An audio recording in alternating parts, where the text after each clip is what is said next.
Well, conventional political wisdom is that we're going to do nothing but fight this year. I hope that's not the case. I mean, that's sure as heck not what Americans want.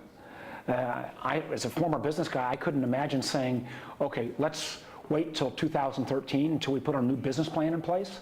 So I'm going to keep pushing, and what I hope we'll hear from the president is a willingness to say we can't wait till after the election to take on issues like our national debt, that's going to require bipartisan cooperation. I know there's the group of us in the Senate that's going to still push that, but this notion that we're just going to have more politics and more gridlock for the next year when the debt keeps increasing, when people want to know how we're going to make sure that we build the nation's infrastructure, create jobs, do the kind of things that they expect, punting for a year is not the right option. Compromise is one of the things that the White House has said that they've offered before, that they'll offer again tonight. A lot of times their compromise comes in these big, huge packages that the Republicans obviously will find ways to nitpick around. Would it make more sense for the White House to start issuing things maybe in smaller packages that you could find more areas of agreement upon and maybe actually get passed? Well, anything that we can reach agreement on, I know we may end up getting an FAA bill which regulates our airlines. Worked on for a year. There's no excuse why we keep doing short-term extensions as opposed to a full 5-year plan that will allow us to start building the next generation radar system with GPS as opposed to World War II radar. So that would be a step in the right direction. But I believe that unless we can create some of that grand bargain around the fact that we've got to both reform our entitlement programs to make sure Medicare and Social Security are going to be there 20 years from now, and reform our tax code in a way that's going to make it a little bit fair and frankly generate some additional revenue so that we can actually start whittling down that $15 trillion in debt. I'm not sure that we're going to get to a lot of the other issues because until you get your balance sheet right, how do you take everything off?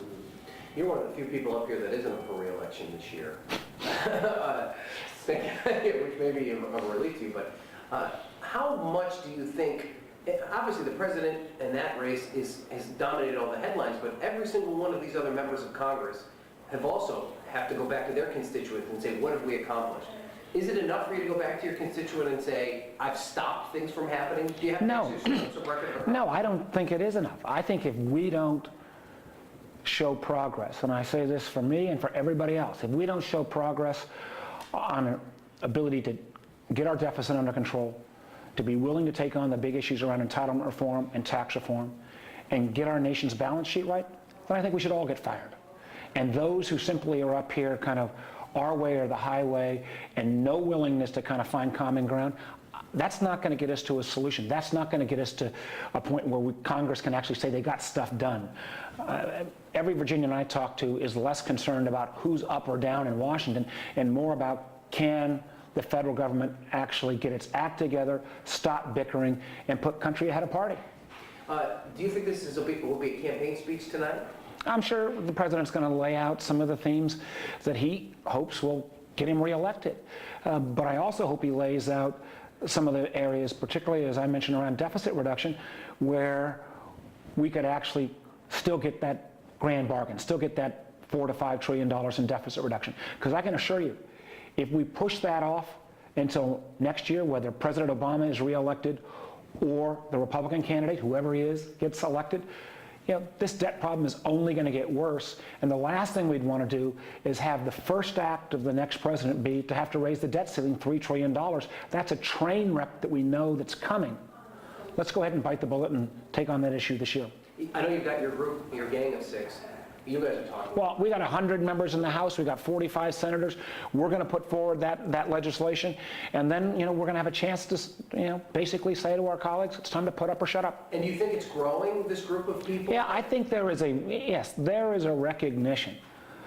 I know sometimes folks in Congress don't act like they hear, but I know I'm as frustrated as every Virginian with the lack of things getting done in Congress.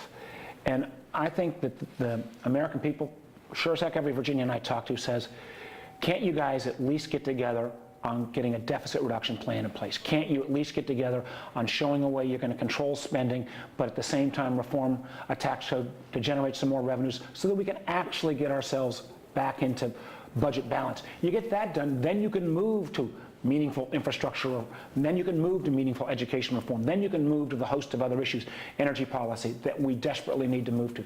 But I unfortunately think that this deficit issue ends up almost being a proxy for whether Congress can operate in the 21st century.